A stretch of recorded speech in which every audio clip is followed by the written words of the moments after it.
reconstruindo as muralhas. E eu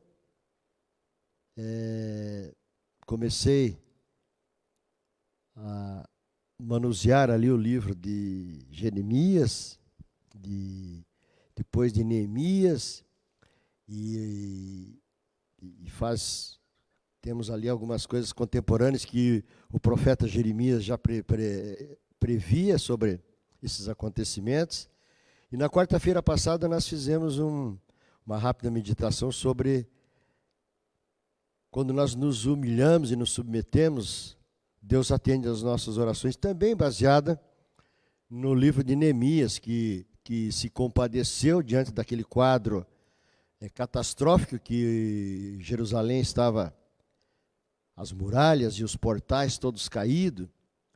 Então isso nos remete a pensarmos que Deus sempre tem um mecanismo e um subterfúgio para o povo de Deus.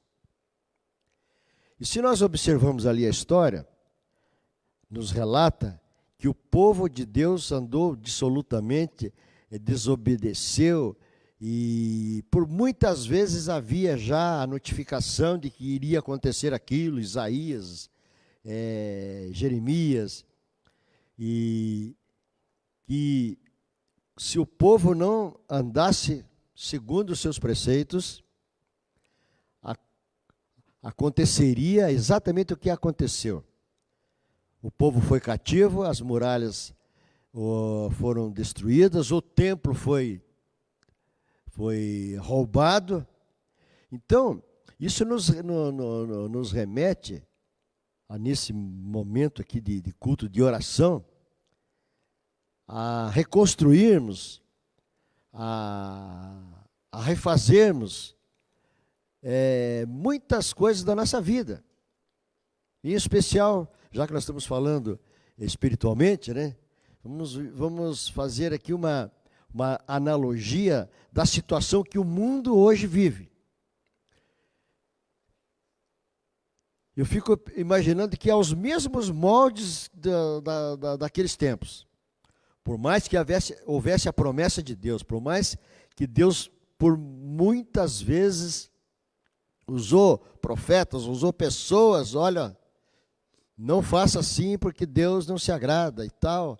E hoje nós vivemos um momento tão oportuno para reconstruir, que eu fiquei ali estudando aquilo, falei, poxa, mas eu preciso trazer uma mensagem para nós, para mim primeiramente, e para a igreja, que nós vivemos um momento exato de reconstruirmos algumas coisas.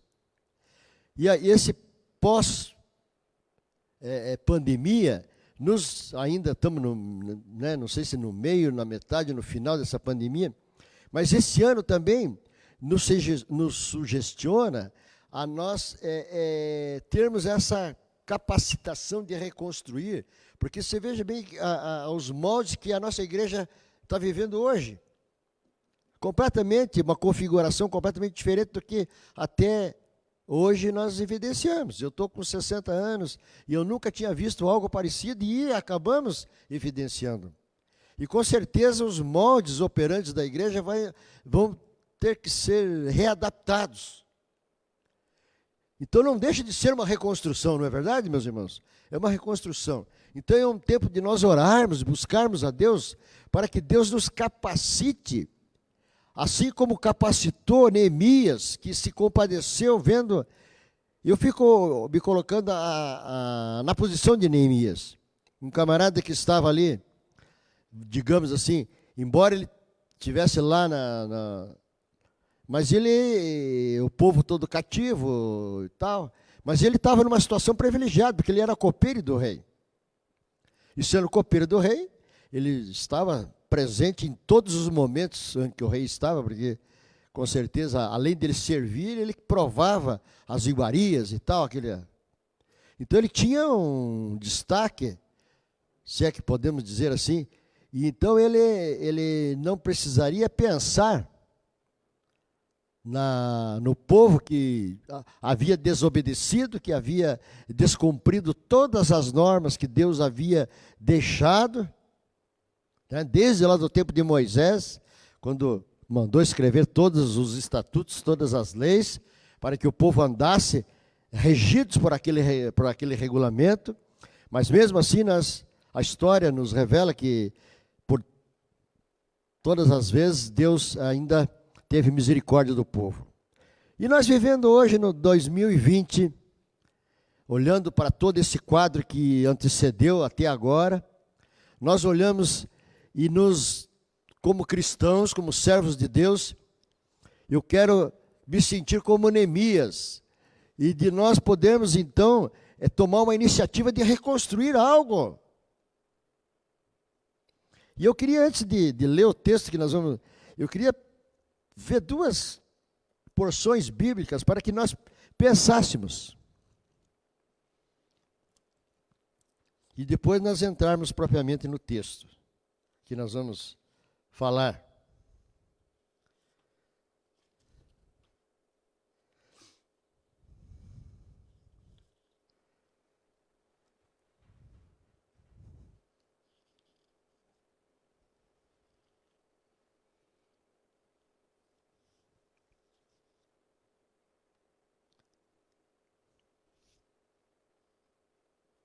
Mateus 21, de 9 até o 17, que vai falando da entrada triunfal de Jesus Cristo pelas muralhas de Jerusalém e adentra lá. Então vai falando lá. E as multidões, tanto as que iam adiante como as que o seguiam, clamavam dizendo: Hosana ao filho de Davi. Bendito que vem em nome do Senhor, hosana nas alturas. E entrando ele em Jerusalém, toda a cidade se alvoroçou, dizendo: Quem é este?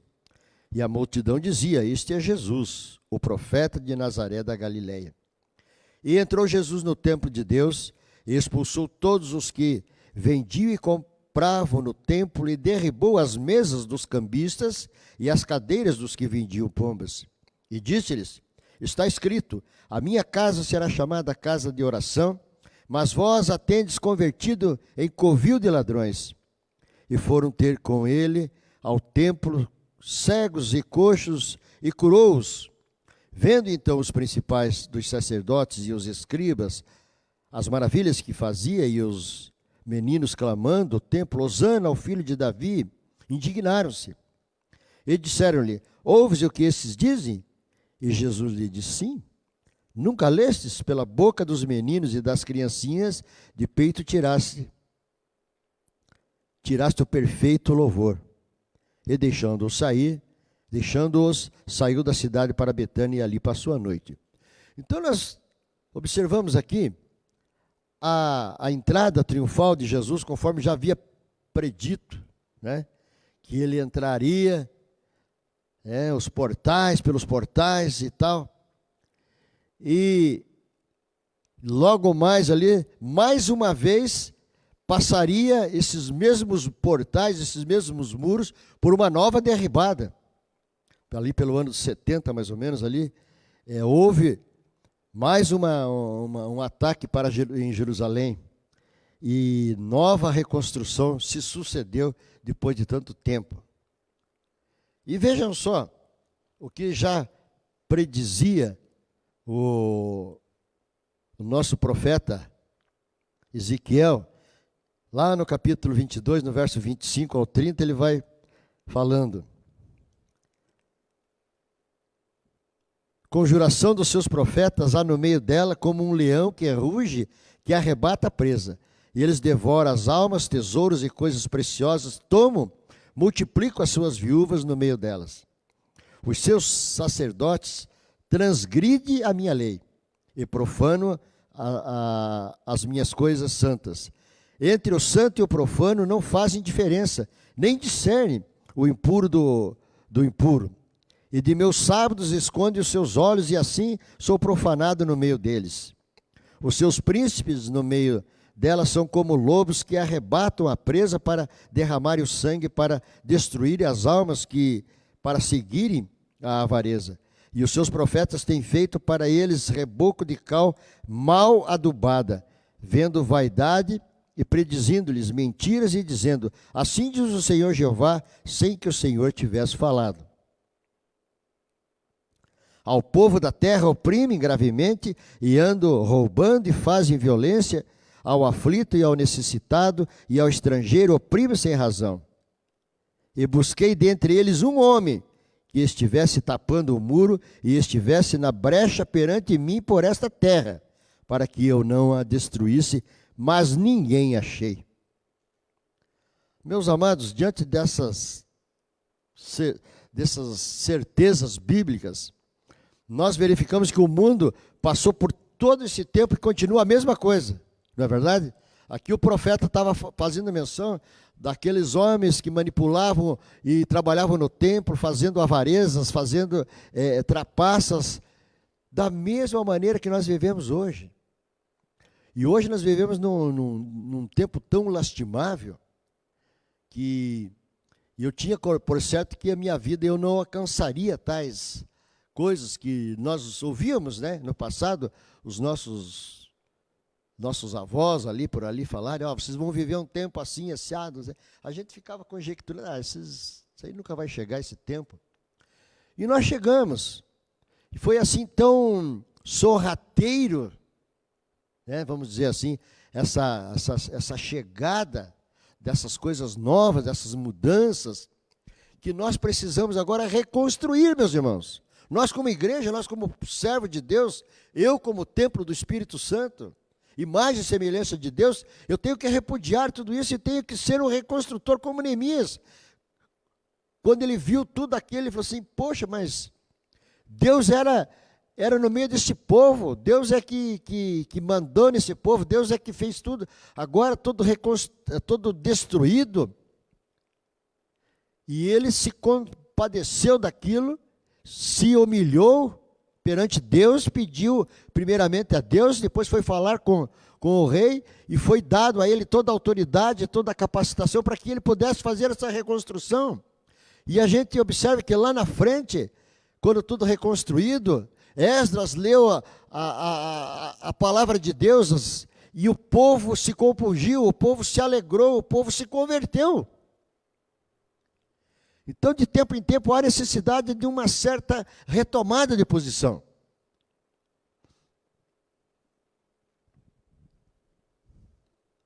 Muro significa segurança, não é verdade? Uma cidade sem muros está sujeita à invasão do inimigo a qualquer momento. E Neemias, então, viu essa necessidade. Lá no capítulo 2, no verso 17, ele vai olhando, então, vedes, vós a miséria em que estamos, que Jerusalém está assolada e que as suas portas têm sido queimadas, vinde, pois, e reedifiquemos o muro de Jerusalém e não estejamos mais em opróbrio. E o texto que nós sugestionamos aqui como para que nós meditássemos, está aqui no capítulo 3, no verso 1 até o verso 5, que ele vai. E levantou-se Eliacibe, o sumo sacerdote, com os seus irmãos, os sacerdotes, e edificaram a porta do gado, o qual consagraram e levantaram as suas portas, e até a torre de Meá consagraram, e até a torre de Ananel. E junto a ele edificaram os homens de Jericó, também o seu lado edificou Jacur, filho de In. E a porta do peixe edificaram os filhos de Asená, a qual emadeiraram e levantaram as suas portas com as suas fechaduras e os seus ferrolhos. E ao seu lado repassou Meremob, filho de Urias, filho de Cós, e ao seu lado reparou Messulão, filho de Berequias, filho de Mesisabel, e ao seu lado reparou Zadok, filho de Baaná. E ao seu lado repararam os tecoitas, porém os seus nobres não meteram o seu pescoço ao serviço de seu senhor. Então houve uma reconstrução, e eu até diria recorde pelo tempo, né? Gastaram 52 dias reconstruindo. Eu não sei qual é a extensão, mas é uma extensão muito... Eles começaram no Muro do Norte, e fizeram toda a circunferência em 52 dias, reconstruindo. E aquele tempo eu quero crer que as muralhas eram feitas de pedras, né? Porque ainda acho que talvez o cimento e o cal ainda era muito precário na colagem desse material de tijolos e tal. Então era mais, eu creio que pedras e tijolos ali assentadas dentro de um esquema de encaixe. E as madeiras também não tinha maquita, não tinha serra-fita, não tinha essas, né? Era tudo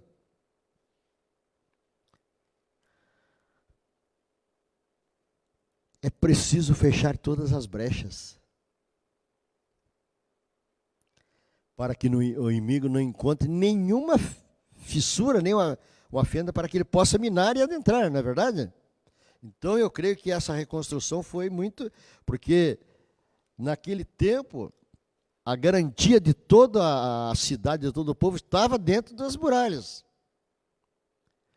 A gente, dentro do que a gente mais ou menos hipotetiza, mas e visualiza através dos filmes, aqueles exércitos que caminhavam dias e às vezes anos para chegarem no lugar, levavam aquelas escadas, aquelas catapultas, aquelas coisas, aquele material bélico, para chegando nas muralhas, colocavam aquelas enormes escadas, trepando e tal, aquela cena toda. A gente imagina que quanto mais guarnecida, e depois a gente também, até hoje, ainda as muralhas da China, né?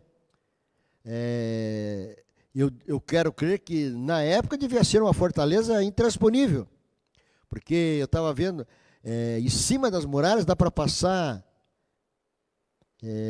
passavam os carros de combate, né, para levar suprimentos em cima do muro. Então eu quero crer que um muro assim, mais ou menos, não sei quantos metros, não me lembro agora, mas era uma fortaleza que garantia muita a cidade. Então, Deus usando dessa simbologia, dessas coisas, e para que nós chegássemos, o que eu queria que nós pensássemos nessa noite, é exatamente a reconstrução da nossa vida, da nossa casa, da nossa igreja, do nosso meio, da nossa denominação, do mundo em que nós vivemos.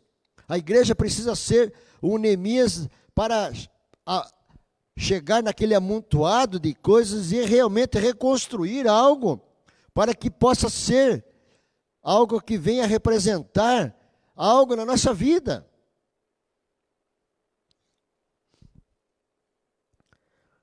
Por causa dos pecados de Judá, Jerusalém seria destruída. E o profeta Jeremias: e farei de Jerusalém montões de pedras, morada de dragões, e das cidades de Judá farei uma assolação, de sorte que fiquem desabitadas. Então havia já a notícia, já havia a predição de que isso aconteceria.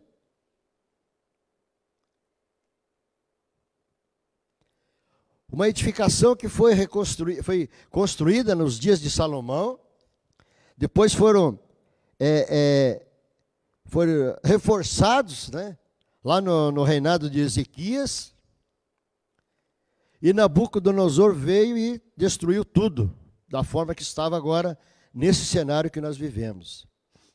Meus amados irmãos, eu queria fazer aqui uma aplicação para nossos dias de hoje, de como que estão as muralhas, sendo que Jerusalém é uma cidade representativa de Deus. E se a gente for fazer um estudo, não sei se alguém já fez, se o pastor já fez, um estudo de Jerusalém, ele tem uma simbologia muito grande na nação, não só de Israel, mas para o povo de Deus hoje, configura algo tremendo. Porque as primeiras menções da Bíblia, quando vai falando de Melquisedeque, que era rei de Siloé, já fazia-se menção de que era em Jerusalém, parte de Jerusalém, esse encontro que ficou marcado. E outras situações que não vamos agora nos aprofundar na história, porque o que nós queremos propor aqui hoje é uma reconstrução das muralhas, das nossas muralhas, da nossa vida, do nosso mundo que nós vivemos. E como nós falávamos, tem muita coisa que nós pensávamos que não íamos alcançar.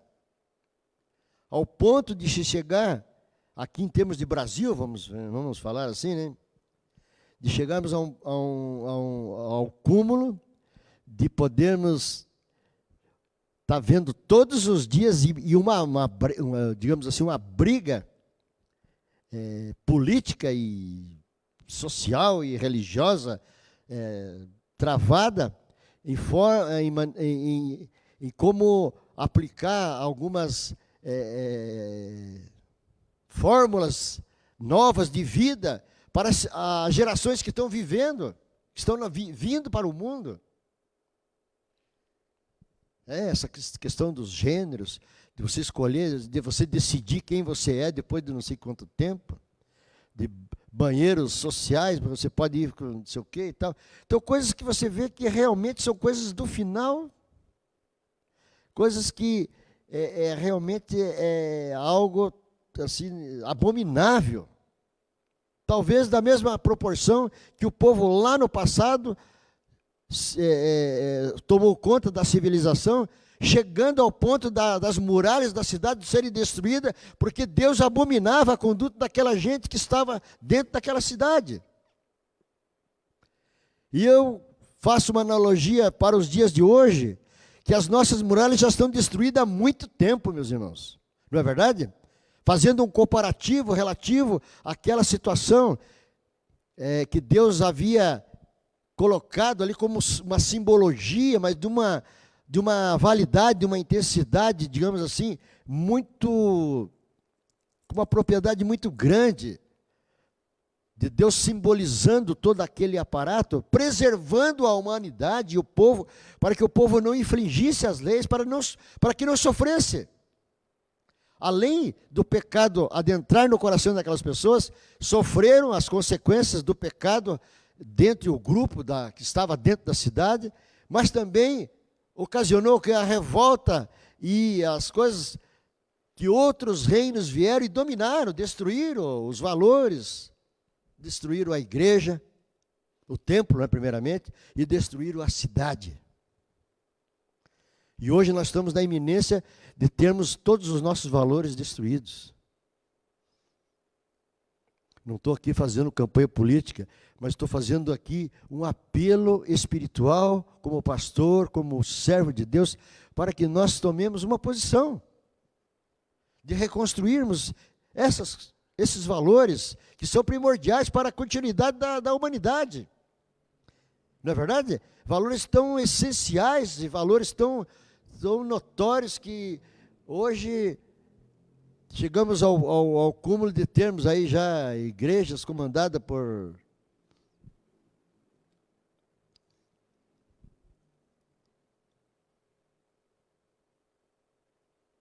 Nabucodonosor. Veio então e derrubou tudo. E uma das primeiras coisas que ele queimou foi a casa de Deus.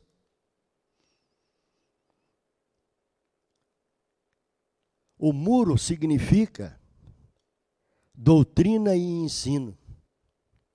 A palavra de Deus tem sido muro de proteção para o povo de Deus.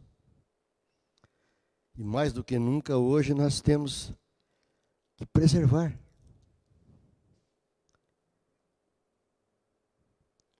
E o escritor de Provérbios, ele vai falando lá, capítulo 4, versos 6 e 7.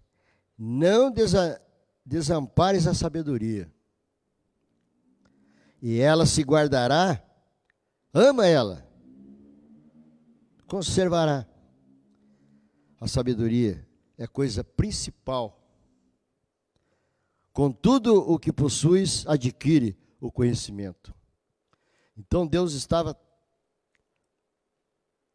tão preocupado com a nação que ele tinha no seu coração, né? De preservar, e por muitas vezes, por muitas oportunidades, o povo não deu crédito e se desviou dos seus caminhos e chegou ao ponto de que hoje, eu não conheço lá, mas quem conhece, as muralhas, até parte das muralhas, até hoje ainda está destruída, né? Tem algumas partes lá que ainda estão destruídas. E o cenário é catastrófico no mundo que nós vivemos hoje. E veja só o que Paulo já estava escrevendo aos Colossenses, já numa era pós-Cristo, né? Que também já estava na iminência de uma nova destruição, porque foi no ano 70 que foi totalmente, e eu creio que mais ou menos por ali que Paulo, entre 60 e 70, talvez deve ter escrito essa carta, então ele estava bem evidenciando. E ele vai falando lá, na carta aos Colossenses, capítulo 2, verso 8, tende cuidado para que ninguém vos faça presa por meio de filosofias e vãs sutilezas, segundo a tradição dos homens, segundo os rudimentos do mundo, e não segundo a Cristo. E hoje nós estamos vivendo os rudimentos do mundo, não é verdade? Os rudimentos do mundo. Segmentos e estruturas governamentais, sendo introduzidos valores totalmente estranhos aos bons costumes da família, e tudo querendo introduzir valores novos, agregando só nada.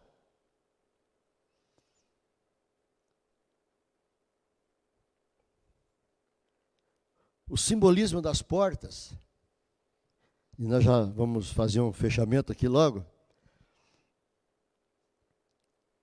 Então, eu fico observando o cuidado de Deus em estabelecer esses simbolismos para orientar e para que o povo vivesse numa condição, digamos assim, dentro daquelas muralhas, em aparente paz, vamos dizer assim, né?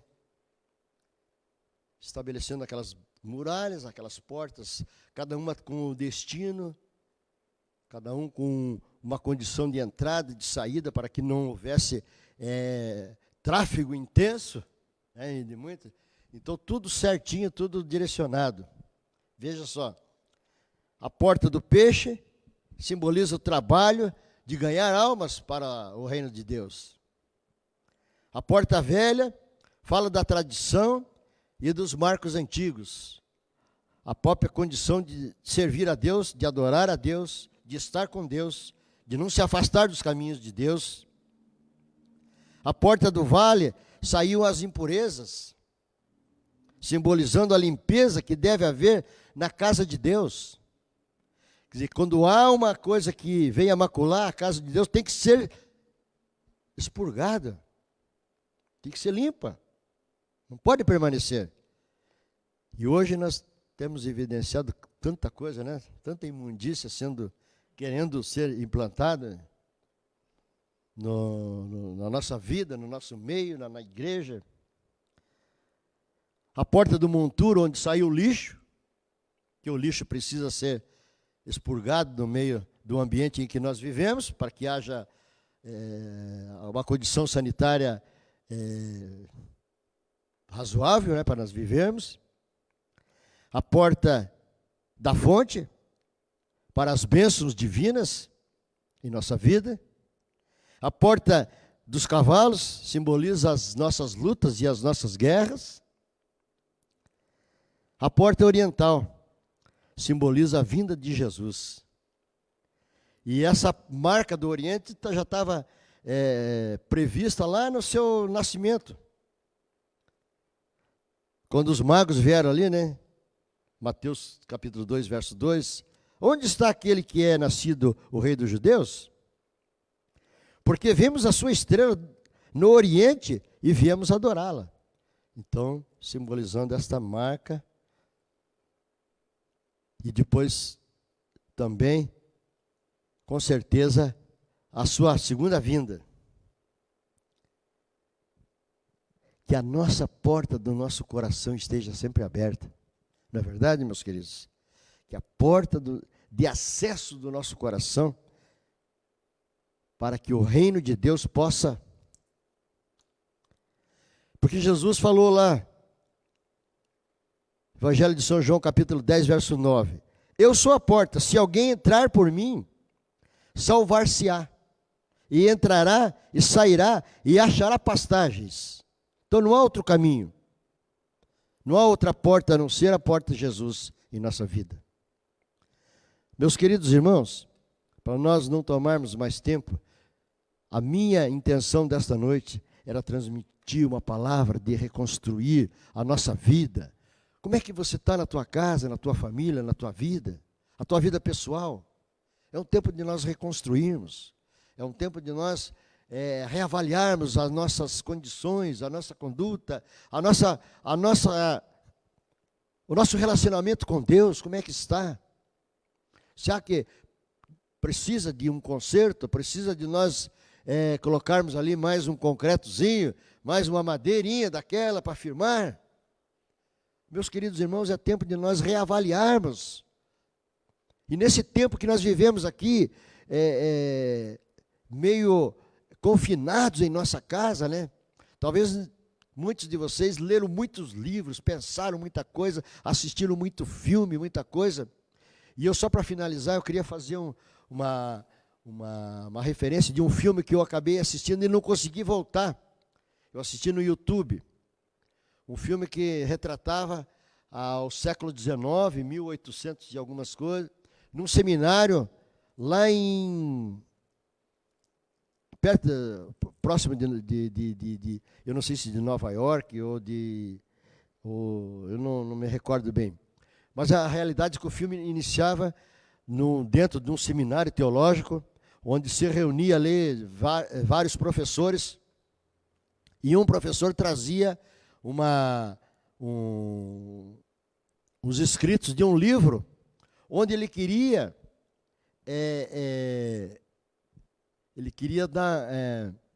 enfatizar a palavra de Deus como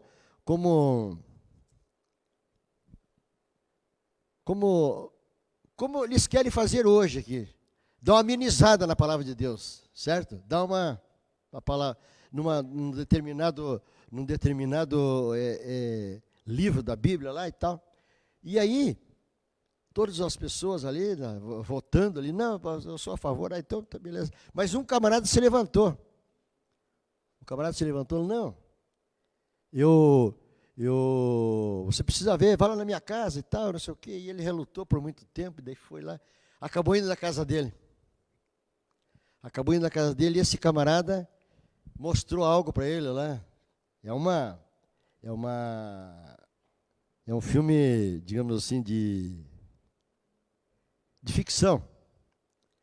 E aí, o camarada mostrou a máquina do tempo. E esse camarada falou assim, não, você vai lá, depois na volta você me diz o que você vai achar. Mas, antes, vai lá. E aí relutou, o cara foi. Lá de 1800 e alguma coisa, ele veio para 2010, mais ou menos, ali. Aí o cara ficou louco, né? Ele viu aquele mundo lá, quando ele voltou, falou assim, não mexe nada na Bíblia, não. Deixa a Bíblia do jeito que está. Porque ele viu tanta coisa aqui, em 2010, você não precisa mexer na Bíblia. Então, nós estamos mais ou menos nessa ficção, né, meus irmãos?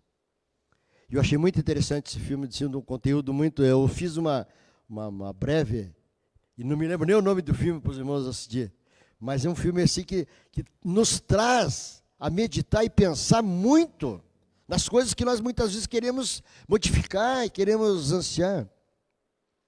Deixa a Bíblia do jeitinho que ela está. Porque, decorrido tanto tempo, quanta mudança os camaradas fizeram na igreja. Talvez vocês que são mais novos aqui, mas eu e o irmão Augusto, o pastor pegamos aqui, mas já há muitas transformações nesse tempo de cá. Então, meu apelo para hoje à noite, é tempo de nós reconstruirmos os valores morais e integrais e principalmente os valores que a Bíblia tem para os nossos dias, meus irmãos. Que Deus nos dê graça, Deus nos dê sabedoria como deu para Neemias, para que ele pudesse tomar aquela atitude heróica e que representou muita coisa no reino dos céus. Que Deus nos abençoe, que Deus possa nos proporcionar esse entusiasmo que proporcionou a Neemias. Vou fazer uma rápida oração e daí nós encerraremos com o cântico que nós escutamos aqui antes. Pai, nós te louvamos pela oportunidade que tivemos de, mais uma vez, falar das grandezas do teu reino, Senhor, de podermos perseverar, de podermos esperar algo da parte do Senhor. E que esta fala desta noite, através do teu servo Neemias, que lá no passado foi um incentivador, foi uma pessoa de grande valia para o teu reino, para reconstruir aquelas muralhas, aquelas portas e reconduzir ao povo novamente para o Senhor. Que sejamos nós também portadores desse mesmo entusiasmo para reconciliar pessoas, para trazer muitas pessoas para o teu reino. É a minha oração, é a nossa oração que fazemos nesta noite, em nome do Senhor Jesus, que vive e reina para sempre. Amém.